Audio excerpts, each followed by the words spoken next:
Chapter 1051 Final Preparations. Turns out the rules are pretty straightforward. I questioned the poor man for far too long, getting him to explain the foundations of the game and how it's developed over time, as well as asking him about my specific opponent. As expected of a champion general, it appears that Solent has already developed quite the reputation for devious strategies, trickery and ingenious tactics. The 20 members of her training group have followed her, forming the core of her following, and they rotate members in and out of the team depending on the opposition and the way they want to play. It's hardly going to be enough against me, of course, but their undefeated streak is certainly impressive. Even as superior hatchlings, who are significantly weaker, stats-wise, than regular Tier 2 ants, they still wouldn't lose. In terms of the rules, are you sure that only basic elemental magic is allowed? I ask for the 10th time. The poor chap nods wearily. The game has its origins as a training exercise for hatchlings. The young mages are restricted by the colony to only the basic elements, so those are all that have ever been allowed. HMPH. I could end the match instantly with a gravity well, flattening the endless to the floor and walking on top of them to score at the other end. It would have been glorious. Those plans are out the window, damn it. Considering I'm playing as a one-ant team, they really should make allowances and let me use whatever I want. Peter just shrugs. I couldn't say anything about that. I wasn't involved in organizing the match. I do think it's reasonable that you are handicapped, though. More like mandicapped. We don't have hands, remember. I clack my mandibles to demonstrate and the poor man flinches back from the sharp cracking sound that emanates from them. Alright, so if I'm on offense, and I drop the ball, or can no longer advance it, my turn is up and I switch to defense, right? Yes, and if I manage to get the ball to touch the other wall, I score a point. That's right. What happens if I crush the ball? A very real risk, considering my strength. You lose your turn on offense. You have to protect the ball from the opponent, that's part of the game. So I can successfully defend by destroying the ball while the endless have it. That should make it easy enough. This was included in the training exercise to train mages about controlling mana, Peter enthusiastically elaborates. If you can't control the mana around your own team, then you risk being unable to advance at all. Likewise, controlling the mana around your opponent is a powerful advantage. There are several mage-heavy teams who use this as their primary strategy. In fact, well, if the opponent is smart, they'll bring along 4 mages at least if they want to contend with me. In fact, if they don't bring at least that many, I'll smash them with superior mana control. I'm no slouch at elemental magic, after all. Other than that, there's basic safety rules in place. No killing, removing legs, blinding or any other such shenanigans. Ah, yes. Although in some training exercises, the ants were allowed to cause non-fatal damage, for the sport of tunnel ball, the less violent version of the game was adopted. Fair enough. Are there limits to how much I can modify the terrain? You may not exceed the height of the pit. Well, thank you for your time. If you see Priest Bane out there, tell him I said to shut up. I know he's going nuts out there, he's bothering people. Peter smiles in relief, then his face takes on a slightly green shade. I guess he's happy he can tell the one-armed idiot to be quiet, but isn't too happy to be the one bearing the news. Ask one of the colony to pass the message on, I advise him. He nods, relieved. I'll do that. Thank you. No, thank you. As the elder farmer takes his leave, I reach out with my senses and grab hold of the thread I'm after. Here in the nest, my vestibule is absolutely jam-packed with incoming will. An absolute ocean of the stuff, pouring into me every second. Discerning one ant from another in that tidal wave of energy isn't easy, but I've had my constructs picking through it all for ages until I managed to grab hold of the few I was looking for. The endless, obviously. It's not really cheating if I spy on them like this, right? I'm allowed to use my abilities, just as they are allowed to use theirs. It's not like they aren't trying to spy on me right now, after all. She's doing a good job of it. The scout managed to sneak into the chamber while I was talking with Peter and is currently positioned in the shadows in one corner, doing her level best to remain as still as possible as she observes me. I could try and pass on a heap of false information, but I hardly think I need to. Leonidant. Ellipsis. Leonidant. Ellipsis. No reply. Irritated, I turn to face her directly. Oi, answer me already. Ellipsis. Still nothing. Does she really think she's hidden? Thwack. Ouch. How many times do I have to address you before you answer me? I demand. What about showing respect to your eldest? I thought you were guessing. The little scout rubs at her head with a foreleg as I glare down at her. I don't need to guess, I state haughtily. I know where you are and what you're thinking at all times. The same is true for each and every member of the Endless. I can tell you what Solent is plotting down to the finest detail. She stills. That shouldn't be possible, she says slowly. You're barely hatched, I declare incredulously. The things you know couldn't fill a thimble. You think because no other team of newly hatched weaklings can beat you that you've achieved something special. That you have something to show me. I scoff. Run back to the others and get ready for the match. I need to try and refill my core. Shoo. I push her towards the exit with one antenna as I sit and begin to manipulate the mana around me, actively pulling it inward and forcing it into my core. _____. The eldest can read our intentions, you say? Solent asked intently. That's what they seemed to suggest. They said they knew exactly what you were planning. It isn't necessarily true, the general pointed out. Just because the eldest knew where you were doesn't mean they can sense our locations and intentions all the way across the nest. The one doesn't lead to the other at all. Perhaps the eldest is simply very good at detecting stealthed monsters. It is possible, Leonidant said hesitantly. To the scout, having been so close to the massive ant, it was difficult to believe there were any limits on a creature that powerful. Solent seemed to sense the scout's hesitation. Don't worry, she comforted her, the eldest is of course the mightiest of all the colony, but they are restricted by the rules of the game. Much of their power is sealed. That's true. The question is, what countermeasures should we take if it turns out the eldest was telling the truth? If they can read our intentions, then we'll need to prepare plans within plans. This could prove to be a most interesting distraction. Chapter 1052 Rocking the Stadium. When the colony goes all in on something, they really do go all in. I was obviously aware of that, but seeing the gigantic stadium that they've built to host games somehow still manages to shock me. Did they really need to go this hard? Holy moly, the thing is enormous, and there are ants everywhere. As well as people. I was asked to head to the venue well ahead of the game. There's a waiting area for the teams before they go out onto the pitch apparently, but as I make my way over, the place is already packed. The second I step out in the cavern that holds the stadium, a great cheer goes up from the gathered humans, and even the ants start clacking their mandibles in appreciation. Apparently, they learn to mimic clapping. There's tens of thousands gathered already, and the game isn't for 4 hours. I pick my way through the crowd carefully, essentially walking above them, placing my legs in whatever gaps I can find. Nice to see you all. How've you been? Shouldn't some of you be working? Speak for yourself. Oi, I am here to work. And thus, Tunnel Ball officially became classified as work for the participants. It was rather embarrassing being the center of attention in all that, but once I make my way beneath the stadium and away from all those prying eyes, I feel a lot more comfortable. Back in the day, when I was a lot smaller, it wasn't that hard to move through a group or area without being ogled to quite such a degree. Now that I tower above every other ant and human, things have gotten a little more difficult. Even here, beneath the stadium, I can hear the crowd gathering overhead. There's a steady drumbeat of feet, and a resonant click-clack of claws, for hours. In the chamber itself, I focus on keeping my core topped, pulling in the mana of the second stratum, to try and overcome the amount leaking out of me. The mana in my core is so much more dense than that in the atmosphere around me, energy is constantly being drained by my highly evolved body, and the rate of replacement simply can't keep up. Only by actively seizing energy and pulling it in can I maintain an equilibrium.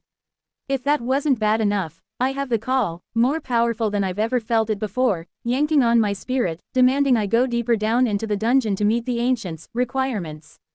Those bums. It's incredibly, mind-bendingly painful, but my willpower has grown strong. I can handle it. By a bit. The sooner I can get this match over with and drag our new champion down into the depths with me, the better. After stewing in the waiting room, I'm absolutely raring to get going by the time the match comes around. The noise overhead is deafening at this point, a constant dull roar. I have no idea how many people are out there, or ants, for that matter. I can feel the vibrations, through the walls. My antennae are steadily going crazy. So many vibrations, rattling through the stone, rumbling through the air. The fine hairs along my feelers are practically dancing. Eldest, we're ready for you. Finally, I pull my legs back under my body and push, levering myself up from the position I had flopped onto the ground. No need to waste energy. I transform from a limp fish to a dignified eldest in a second. Gway hey hey hey, now to really dazzle the crowd. I move into a narrow tunnel, in which I barely fit, that connects the waiting area to the pitch, weaving magic as I do. The exit from the tunnel is blazingly bright ahead of me, illuminating the field beyond. As I emerge into the open, my legs are barely touching the ground. The roar that greets me as I leave the tunnel is unlike anything I've ever heard. There are thousands of humans here, perhaps tens of thousands. I didn't even realize we had so many. Have we conquered more cities in the first and second strata without me even knowing about it? And high above, covering the dome-shaped ceiling, there are thousands upon thousands of ants, 100,000 at least, rustling and climbing over each other as they clack their mandibles in approbation. How could I let my audience down? Rising majestically into the air, I float upward. Pulled by a well I have cunningly inverted to disguise the spell. The crowd gasps in shock and admiration as I take to the skies, rising up to become level with the tiered rows of seating, and then higher still, until I can happily slap antennae with the ants on the roof. Bewahahaha, behold my flying majesty. I gradually lower myself down, attempting to maintain a dignified pose in the air as I do so. Only then do I spy the Endless at the other end of the pitch, watching me drift down towards them with a clear and calm gleam to their eyes. Oh ho, here are today's victims. And I see Solent, right in the middle, her eyes revealing the calculations running at 1,000,000 miles an hour within her mind. No matter how much you think, it won't be enough. My claws finally touch down and I release the gravity well. Dominating entrance, successful. Holy moly, my core is low. The Endless approach the midline and I realize I'm supposed to meet them there, trundling forward even as I hastily suck in more mana to replace what I lost. Greetings, eldest, Leonidant says, stepping forward to greet me respectfully. I look down at them. This is going to be an interesting day for you all. A lot of new experiences are coming your way. I'm not sure what you mean. Leonidant hesitates. I rub my antennae together gleefully. You've never had a match quite like this, right? 10 against 1, in front of a crowd like this. That's true, she nods. And of course, you've never lost before either. Try to make things interesting, Solent. I didn't come all the way up here to be bored. Gway. I taunt them with a loud mandible clack, right in their faces. You can start on offense, if you want, eldest, Solent says suddenly. Gladly. I turn and make my way back to my side of the pitch. I can't wait to unleash my power upon these opponents and send the crowd into glorious rapture. Chapter 1053 Match begins. It was often stated by Jordan that her greatest regret was not being able to play against the eldest. She was there when they played their one and only game, and could only say the match was indescribable. Excerpt from History of the Greatest, by Commentant. Hello Peter, it's nice to see you again for another live recording of this history-making match. Commentant. Wonderful to be with you, as always, and I must say I can't begin to describe the excitement here in the stadium as these two teams make their final preparations. It's a full house here, as you might expect, and to you, the listener at home, just listen to the rumbling and clacking of this crowd. I can barely hear myself speak and the match hasn't even started yet. Interesting you say, these teams, when in fact, we only have one team here today. The Endless, undefeated, of course, have fielded a mage-heavy lineup, hoping to counteract the superior mana control of their singular opponent. The Eldest, of course, is totally by themselves. The strongest, most highly evolved, and the first of the Formica sapiens, the Eldest holds a special place in the colony, and I dare say most of my siblings are here today in support of their senior. It's a fascinating arrangement. This could be the only time in history that this stadium sees a one-ant team take to the pitch. Tunnel ball, as we all know, is a game of skills, strategy, cooperation and teamwork, but how could you put anyone on the same team as the, Great One, as some humans refer to them? As large and powerful as they are, I'm not sure anyone else would fit on their end. And who could keep up with them? As a Tier 7 monster, the Eldest is overwhelmingly stronger than any other ant in the colony. The Endless, as we know, are all Tier 4. Such a massive disparity means that even 10 against 1. The odds are against them. We'll need to see some strategic brilliance from them if they hope to succeed. It looks like we are just about to begin. The Great One is starting on offense, and I'm telling you, folks, the ball looks absolutely tiny in those gigantic mandibles. The Endless are taking an aggressive formation on defense. High up the pitch, looking at their double soldier front line, I can't help but feel sorry for them. The Eldest towers over the pair of them, making them look like hatchlings. The Great One has taken position, ready to start their attack. Crunch, roar, Unbelievable scenes here at the stadium. The eldest has immediately shattered the ball in their mandibles, right in the faces of the endless. Provocation of the highest order. No team is willing to give up even the slightest opportunity against the endless, and here we have the Great One making a bold statement, right from the beginning of the match. I don't even need all of my turns on offense against you. The Great One stares down the smaller ants before turning back to their own end, ready for their first turn on defense. I can only clack my mandibles in appreciation of how daring a statement that was. The crowd here is still going wild, and no play was even made. Normally, it's the endless who are playing mind games with their opponents, but now the script has been flipped. I'm fascinated to see how the elite, undefeated team responds to this. I'm sure we all are. I have to say, they appear unfazed as they take up their formation. This looks like a variation of the spear. Soldiers up front, with deep flanks to protect the ball and a solid group of mages around the ball. Clearly, the endless believe a magic attack is likely. They don't want to expose the ball early and lose their turn without learning something of what the eldest is going to bring. I'm a little surprised, Peter. I really thought they'd play wide and try to utilize their advantage in numbers. The eldest is large and powerful, but can't be in multiple places at once. The endless are known for their skilled passing game, and that feels like it should be their go-to. We may still end up that way. Remember which team we're talking about. A conservative formation could flip to all-out offense in the blink of an eye. More than any other, this team has displayed tactical flexibility. Both teams are set, and here we go. Leonidant holds the ball as the team advances steadily. The mages are working double time, locking down the mana around the ball to defend it against interference. So far, the eldest hasn't so much as twitched a muscle, and it is dead silent here in the stadium. The tension is as thick as a brood tender's affection, ladies and gentlemen.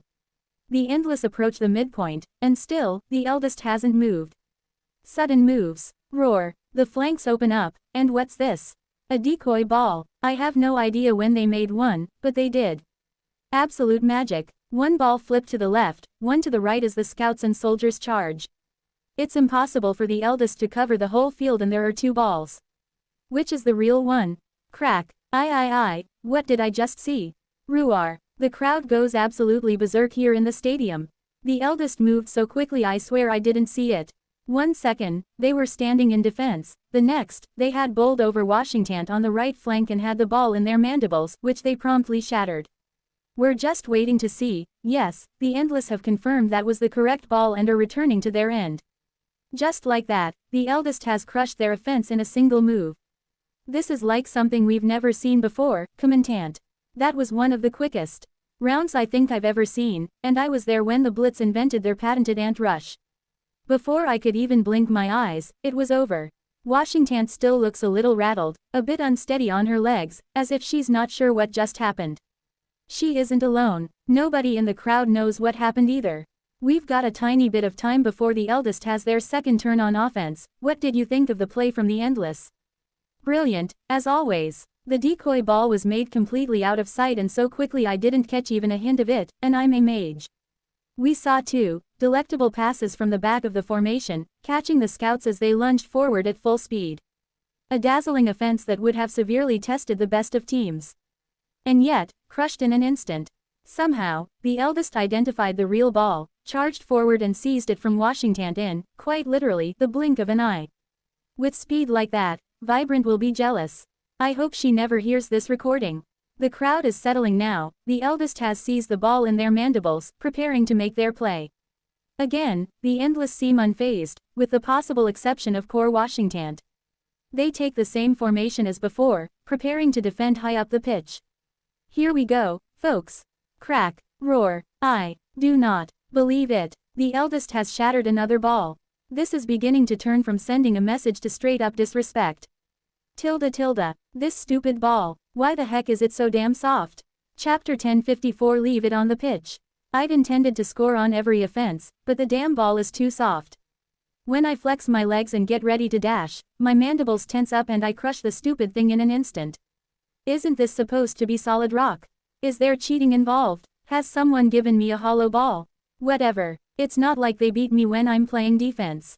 My mind constructs have picked out the 10 ants on the field from the vestibule, and I can read their streams of will in real time. Hey. A fake ball. Don't make me laugh. Make a million of the things, it won't matter. Tilda tilde tilde. Well, the eldest did promise us a game unlike any we've had before, Leonidant remarked dryly. Even I didn't expect they would throw away 2 straight turns of offense, Solent mused. I'd predicted the eldest would attempt to crush us, trying to score every time they had the chance, and shutting us out, for the most dominant victory possible. In some ways, this is even more intimidating. If the eldest throws every offense they have, except the last, and shuts us out to win 1-0 at the last moment, it'll be an entirely different statement. We won't let that happen, though. Of course not. One play and we've already confirmed a few things. First, the eldest is taking us lightly, and that gives us a chance. Second, they really can detect our thoughts and intentions. The decoy ball was completely ignored. So that means, indeed, even our thoughts need to be layered in deception. Tilde tilde tilde. It's time for the Endless to start their second turn on offense. Very short rounds in this match so far. I do hope we get to see some extended play, but right now, it doesn't seem likely. If the Great One can smash any play as quickly as they did the first time, then I expect we may be in for an extremely short round. If any team was going to devise a countermeasure, then it's this team in front of us right now, the Endless.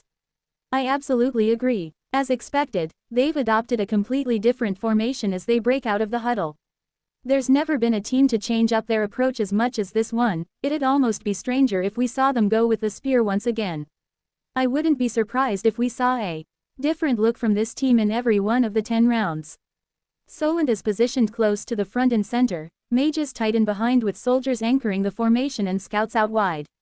This is almost a traditional look from the Endless, not something we're used to seeing. Perhaps they intend to play wide, as you suggested they should. It appears they might. The eldest is sitting a little higher up the pitch this time and, here we go. A rapid charge from the eldest as they rush down the pitch. It's insanely fast, but at least we can see them this time. Mages brace, defensive wall is going up. The soldiers lower their heads and ohhhhhhhhhh. Roa arrrrrrr. The eldest has smashed through as if they weren't even there. The stone flies and the crowd is shielded from the debris. What a hit, what a hit, absolutely chitin crunching. The soldiers appear down for the count as the eldest barrels through. Solent looks like an aphid in front of the gigantic ant as she clutches the ball. Oh, does she? The pass, when did she pass? Who has the ball? I can't even. Leonidant. She's free. She's running free down the left side of the pitch, totally unmarked. Well, of course she is, there's only one opponent. The eldest turns, one clack of the mandibles. Have they given up? Are they unable to catch up? Leonidant is streaking to the touch line. Rumble. No you don't, young one. The eldest has conjured a wall of stone in front of the touch line. Even from that position in the middle of the pitch, it's no problem at all. The Endless mages can't contest at all. Leonidant is trying to scale the wall. You aren't allowed to completely obstruct the touch line, but it's no use. The eldest is extending the wall further into the pitch. Leonidant is running straight towards them. Crunch. And just like that, it's over. The eldest has dashed in and seized the ball, crushing it to pieces. What a play, what a round. It is high drama here at the stadium and the crowd is absolutely loving it, Peter. At first, the eldest was on the attack, crushing the enemy line like it wasn't even there, but somehow, they lost track of the ball. A brilliant play, yet again, from the Endless, Solent executing a pass under pressure, as their own defensive wall was being destroyed, absolutely flawlessly. A fantastic run from Leonidant, perfect balance, perfect speed, but it simply didn't matter. Not only the largest, not only the strongest, the eldest dominates the mana game as well, raising a defensive wall of their own in seconds. Without support to break through, Leonidant had nowhere to go and fell straight into the waiting mandibles of the eldest. Absolutely stunning scenes here and we are only getting started. The eldest will be back on offense in a few short moments, taking hold of the ball as we speak and situating themselves in the center of their own zone. So far, the eldest has destroyed their own ball 2 out of 2 rounds of offense. They only get 10. Do you think they'll break it for 9 rounds straight and then attempt to score on the last? I wouldn't think so. The eldest is known to send a strong message, but has a spirit of fair play. I think we'll see proper attacking play from them in this round. An exciting prospect. I still have chills from that last crunching charge. With a front line of only 2 soldiers, it really seems like the Endless are going to struggle to prevent the eldest from running straight through them. I see your point, but it really wouldn't matter if they fielded 10 soldiers. If they're going to stop this offense, then they need to produce something special. Here we go. Oh, interesting. The Great One is taking steps to reinforce the ball, clearly anticipating a magic-based attack and interference on the ball itself. They must have doubled, no tripled the size and density of that ball. Modifying the ball to that extent is illegal, as I'm sure you know. The eldest hasn't changed the ball itself, but created a hollow protective shell around it. A few flexes of the mandibles to check their work and we are off. Chapter 1055 Domination. Gwehehe, with the ball reinforced like this, I won't break the damn thing in my mandibles. If I'm not sabotaging myself, I really wonder how my little opponents can possibly hope to handle me. With the ball gripped firmly but not too firmly in my mandibles, I begin to stride forward. The Endless are arrayed before me and I can already feel them trying to attack the ball and break it down from within the shell I've constructed for it. No chance. I dedicate a group of mind constructs to maintaining the ball and prepare to finish this attack in the least possible time. With the call yanking at me, I don't want to be up here any longer than I need to be, even if my adoring public is enjoying seeing me go to work as much as they are. Tilda tilde tilde. They're coming, Washington said, intently watching the eldest's movements. Let's see what they have in store for us, Solent replied. Continue the magic attack. We need to be testing the eldest's resources, even if it seems like we aren't getting anywhere. The more we learn about our opponent, the stronger we become. Up front, the two soldiers, Summon and Talent, grit their mandibles and dug in their claws. After the first hit they'd received from the eldest, they weren't optimistic about their ability to take any more. The difference in size and power was plain for anyone to see. Thankfully, Solent had developed a strategy that didn't rely on them to hold their gigantic sibling back. Tilde tilde tilde. Ball gripped tight, the Great One is lowering their stance. We might get a better look at that insane dash speed we saw earlier. I can practically feel the eldest pulling in their energy and then. Boom. Roar. There it is. Once again, I simply cannot describe what is happening on the pitch. I can't see a thing. A flash of light, a shattering crunch and now a cloud of dust and stone has filled the pit. There's destruction and chaos down there. What has the eldest done? The defensive end of the Endless has been completely annihilated. Mages are settling the dust now, and, oh wow, we can see the carnage. The Endless are fine, if a little confused, I want to assure the listeners of that, but the stone wall of the pit behind them is a shattered ruin. The eldest can't be seen at all. I think you'll see them shortly. The rubble is shifting, and, yes. The eldest stands tall, shouldering aside the boulders as if they weren't even there. The eldest stands tall and defiant. A charge so fast, we couldn't even see it. A charge so strong, even the stone wall couldn't resist it. The Endless have moved to one side of the pitch, getting out of the way as officials descend to reconstruct the pit. We've often seen damage to the pit during play, but not quite to this extent. The eldest still has the ball gripped in their mandibles as they proudly march back toward their own end. What a dominant display. The Great One continues to dazzle and befuddle the Endless. Previously, we saw them shatter the ball twice, leading to no points scored, and now we see them shatter the touchline, which obviously means no points are scored. I almost feel as if the eldest is telling them, your rules can't constrain me. Look what would happen if this game wasn't protecting you from me.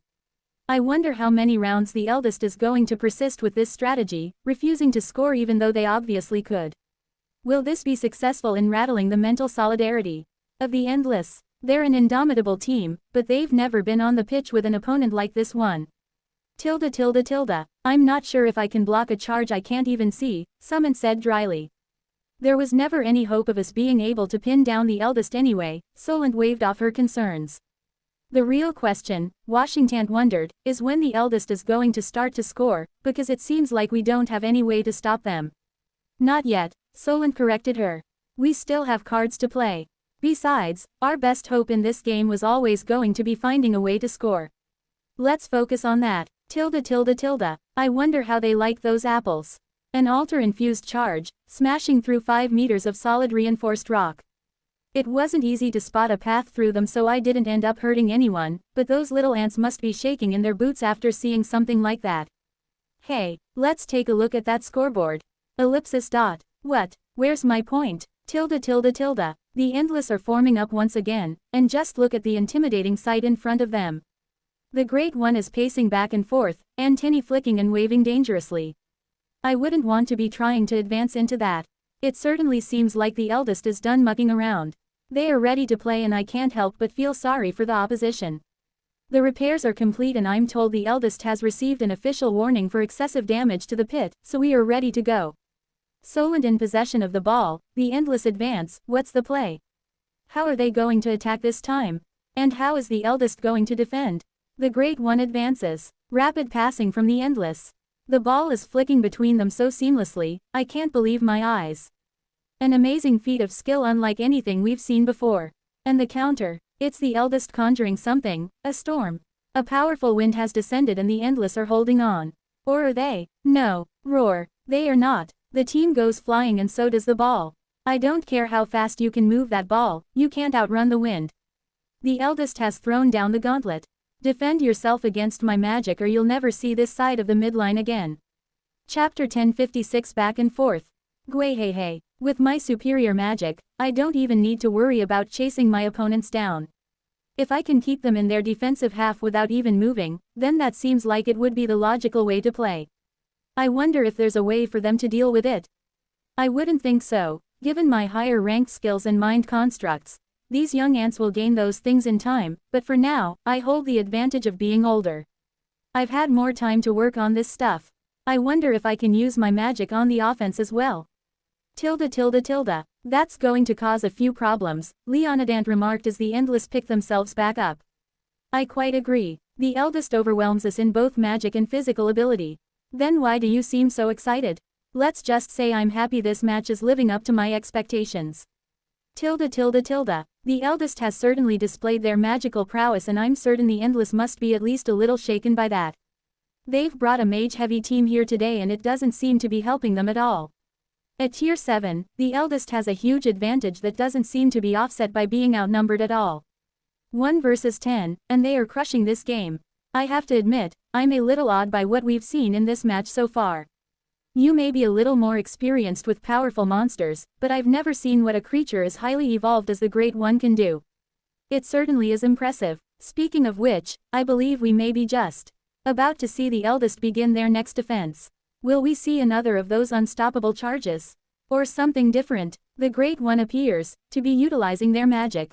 They've taken hold of the ball using wind mana. The Endless seamlessly flow into a defense.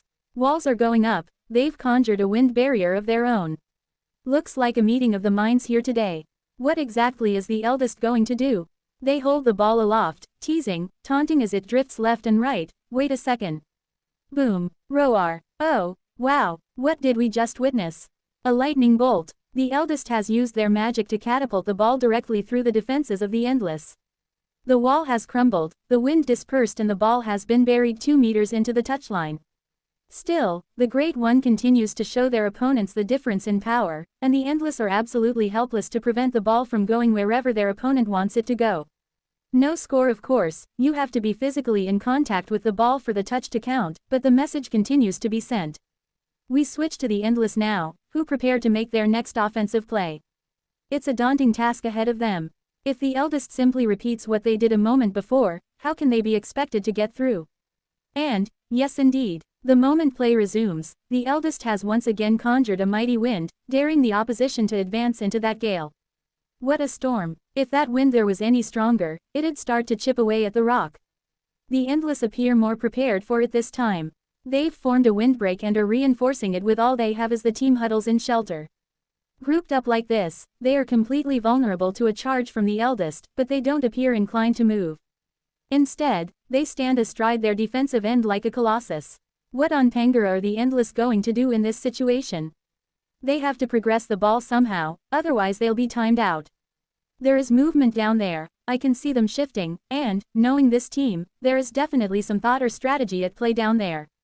Oh, I sense it. What's happening? They're reaching out and trying to seize hold of a portion of wind, not that much, just a thread. What could they possibly hope to? Wait. Solent has leapt up with the ball gripped in her mandibles and, how? Roar. With that thin stream of wind, the Endless have catapulted their leader and sent her rocketing toward the touchline. Brilliant. Ingenious. They've taken the storm produced by the eldest and turned its power against them. Such speed. ROAAAARRRRRRRRRRRRR. But no, the Great One says no. Despite the frankly dangerous velocity Solent was moving, the Great One simply sticks out one leg and snags her from the air. Those reflexes are simply, I want to say inhuman, but that much is obvious. Absurd. Unbelievable. It happened in the blink of an eye, folks, and still, the eldest has snatched the ball and Solent clean from the air. Tilda tilde tilde. I stare at the little champion as she grips the ball in her mandibles still. Right now, she's dangling in mid-air, since I'm holding up the ball, and I inspect her up close for the first time. Interesting idea, I tell her. Using my own magic against me like that.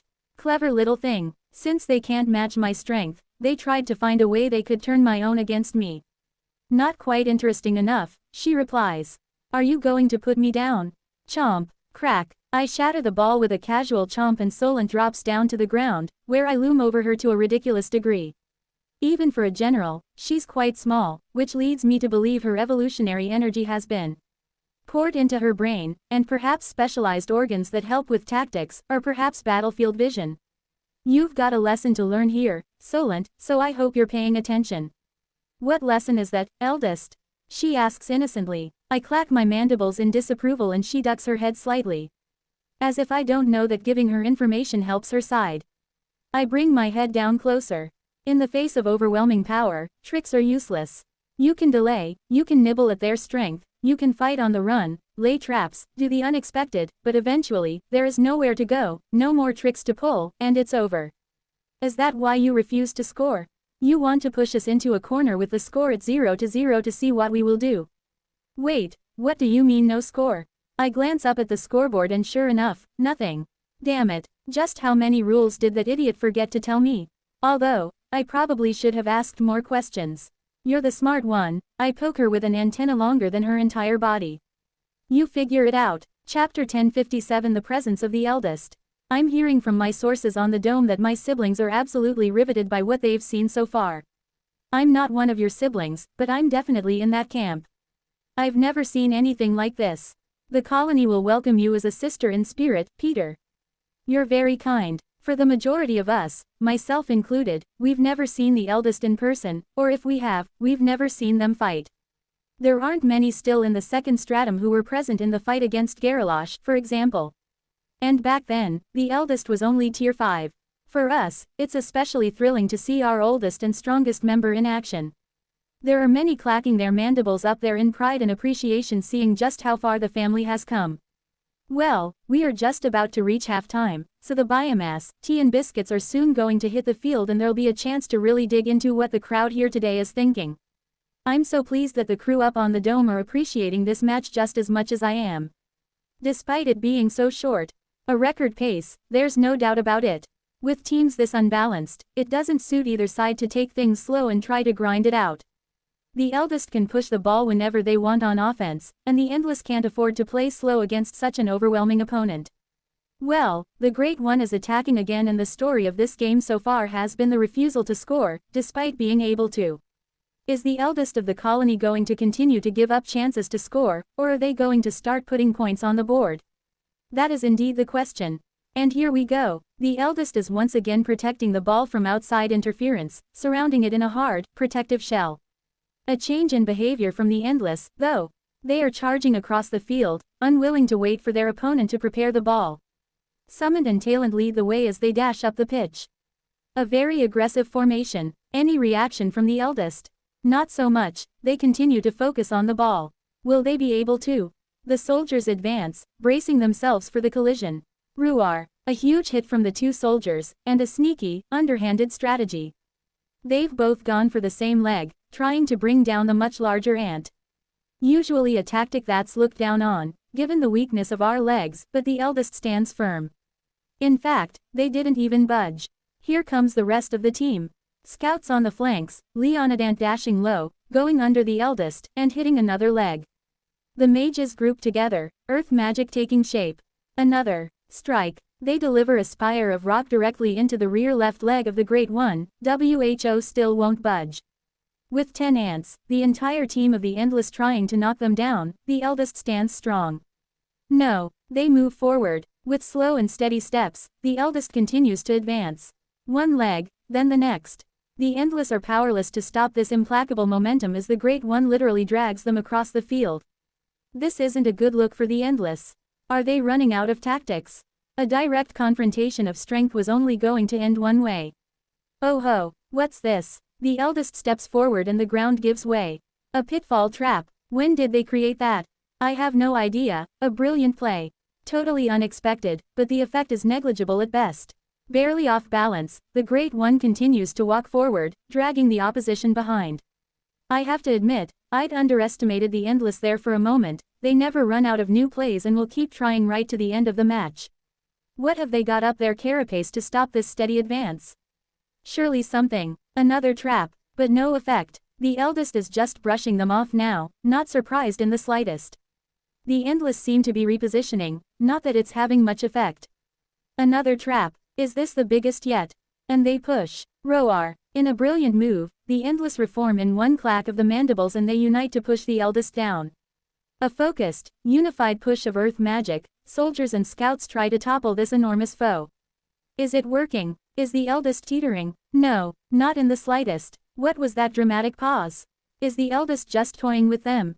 Just like that, the oldest and strongest of the colony has marched across the pitch, cracked the shell around the ball and hit the touchline. R-O-O-O-O-O-O-O-O-A-A-A-A-A-R-R-R-R. Clack clack clack clack clack. We can hear the appreciation from the dome as the ants let their mandibles be heard. We finally have a score in this game as the eldest performs the ridiculous feat of dragging the entire opposing team behind them to the touchline. There were some traps and tricks in there, but it simply wasn't enough. The raw power of the Great One is too much for the Endless, and not even with their genius, surprise tactics were they able to halt their opponent. Finally, the scoreboard has something to do in this match, and there it is. The score is officially 1-0 and we have one more play from the Endless to end the half. After such a demoralizing display, I wonder what the play will be. Do they still have an avenue to score? We are about to find out. They set their formation, and they're off. Crunch. R-O-A-A-A-A-A-R-R-R-R. The Great One says no. Another blinding dash, another shattered ball. No more playing around, no more funny business, the eldest has put their foot down. Chapter 10:58 Tea time. And there you have it, folks. We bring the first half to a close in record time. Blisteringly fast rounds here at the stadium, but I'm certain none of the crowd are disappointed with the action. Absolutely not. We are witnessing history here today, and I for one am just thankful we get another half of this incredible spectacle. You really have to give it to the Endless. Every round, on offense or defense, they've tried something different and shown us some incredible play. Fast passing, decoy balls, innovative trap setups, unique formations. Against any other opposition, they would be dominating this game. I quite agree. This is a performance that lives up to the team and its formidable reputation, but despite outnumbering their opponent 10-1, despite their experience and superior tactics, it simply isn't enough to overcome the difference. If all 20 of them were out there, I'm not sure it would be enough. Well, it's break time. Tea and biscuits are being served here in the recording booth and down on the field to the players. It looks like, yes, actually, someone has gone ahead and made the eldest a cake. What a lovely touch, making sure they feel welcome here on the second stratum of the dungeon. And what a cake. You could feed 3 weddings with that thing, but it still looks tiny before the Great One. Hopefully they don't overeat before we head into the second half. Commandant and I will take a brief rest, and then we'll be back to analyze the first half and bring you all the action in the second. Tilda tilde tilde. Holy moly, I can't believe those little ants almost managed to knock me over. I came within a whisker of being dumped into a hole by ants so small I can walk over them. What a grand sight that would have been, the mighty eldest knocked over by hatchlings barely out of their cocoons. I would have had to retire to the 4th stratum and bury myself in a hole to escape the embarrassment. Thankfully, I managed to hold my ground and make it look like it wasn't close. I don't feel quite so bad with that point on the board. If the first half had ended without me scoring a point. Stupid rules. But it's half-time, which I understand involves a break in proceedings, which is nice. I'll just flop down onto the ground. Crunch. Ah, nice. It's good to stretch out the legs every now and again, give them a bit of a wiggle in the air. Across from me, the Endless are similarly resting, though not as efficiently as I am, the fools. Solent is talking to everyone, probably gathering information, or talking about mixing up their strategies. All of it useless. Muahahaha. I told her it wouldn't matter in the face of overwhelming power, and then I proved it. There's nothing they can do to stop me repeating the same idea over and over again. Wait, there's stuff being delivered out to the field. What's this? Before my bewildered eyes, a team of ants and humans delivers a table right in front me, upon which they place the largest cup of tea I've ever seen, along with oversized biscuits. I mean, what? Peter did tell me it was the tea and biscuits break, but I thought that was just phrasing. Are you telling me this is literally a tea and biscuits break? I glance over at the endless and they're already chomping away at their own biscuits and sipping from their cups of tea, lowering their heads with dainty movements to sip from the cups. Well, if they can do it, there's no reason I can't. It feels weird, though. The biscuits look lovely, a golden color indicating they'll have a nice crunch, and the tea smells nice, but I've never eaten human food since becoming a monster. I have no idea if the taste buds even work the same way. Here goes nothing. I lower my head toward the cup, letting my mouth come into contact with the cup, and I take a hesitant sip. Hot, but tasty. This tea is quite refreshing. A certain depth of flavor that leaves the palate feeling cleansed whilst the drink warms me all the way to my stomach. Delectable. Might as well give these biscuits a try. Nibble. Tasty. Nice crunch and that sugary flavor I haven't tasted in this entire lifetime. It's almost enough to bring a tear to my eyes. And what's this? Along comes another group of ants, transporting a massive, decorated cake. It still looks small to me, but this cake must be almost the size of a person. That's an absurd amount of cake. Who the heck made this thing? It's frosted and decorated and everything. I look closely and I can see that the characters and scenes rendered with remarkable skill on the icing are mostly pictures of me during my various exploits. I can even recognize a few motifs that I've seen before.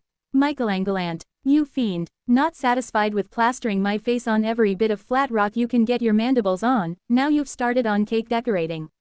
I recognize this handiwork anywhere. I'll get that ant one of these days, I swear it. But, since the cake is here anyway, I might as well take a bite. I barely got to eat any cake as a human, so this is quite the treat. Even across 2 lives, a cake is a rare event. Tilda. Are you sure about this, Solent?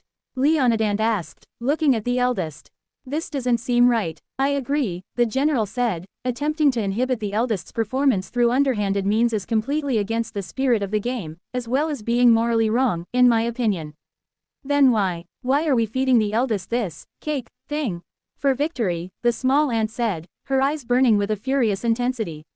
If I cannot win within the bounds of fair play, then I will go outside of those bounds without hesitation. I have vowed that we will never know defeat, and there is nothing I won't do in order to make that a reality. We may win, but at what cost? What will the colony think if they learn what we've done? Or the humans? Our reputation will be damaged, your reputation will be damaged. You're the brightest strategic mind in the colony, and because of this, you may never see a real command position.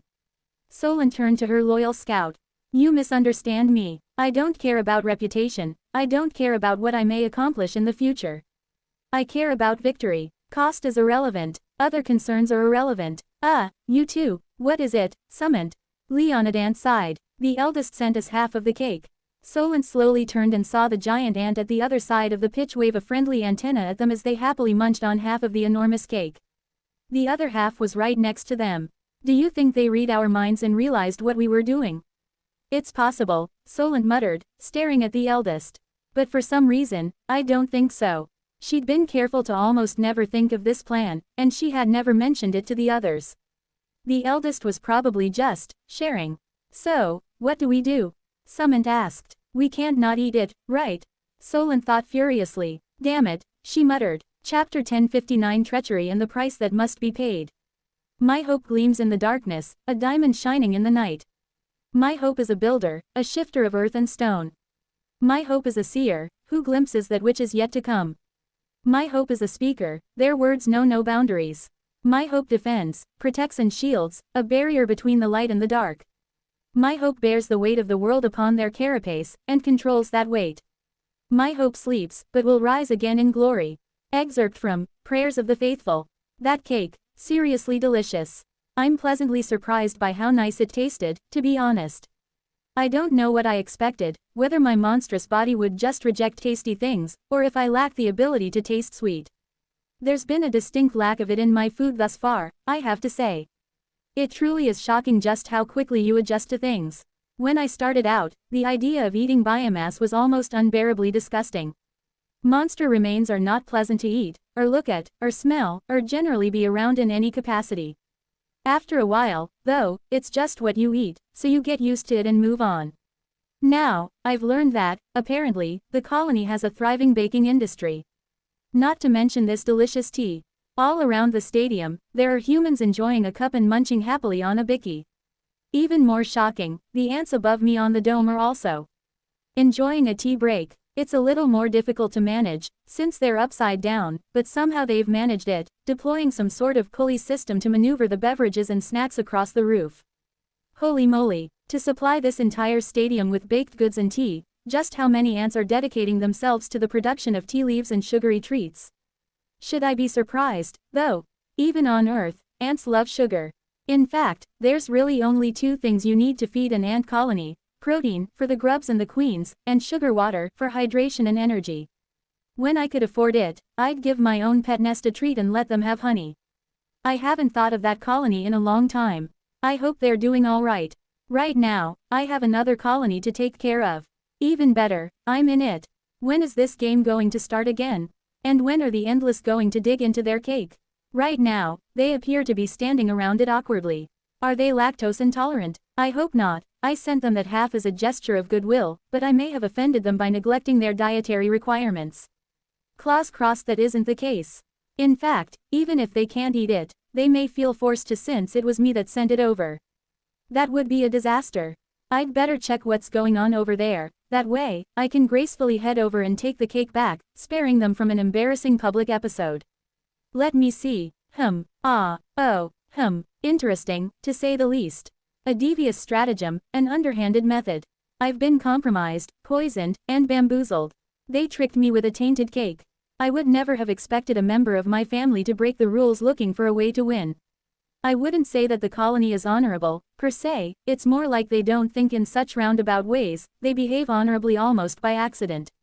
Their path to a solution is almost always straightforward and open, whereas the layers of deception create yet another, metaphorical cake, one baked with betrayal, and filled with chocolatey treacherousness.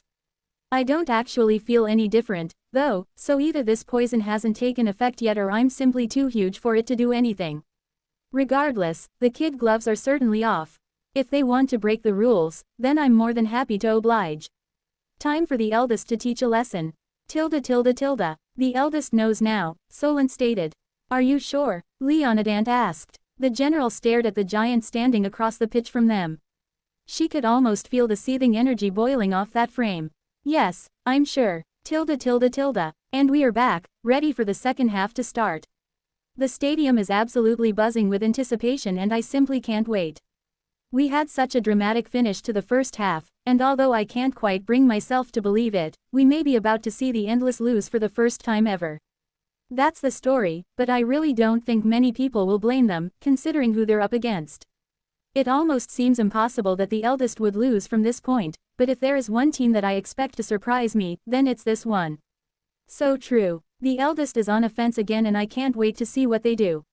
Crack. I don't believe it. They shattered the ball again.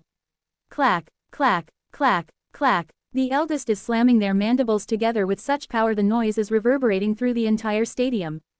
Come at me. The eldest is demanding the Endless come and fight it out.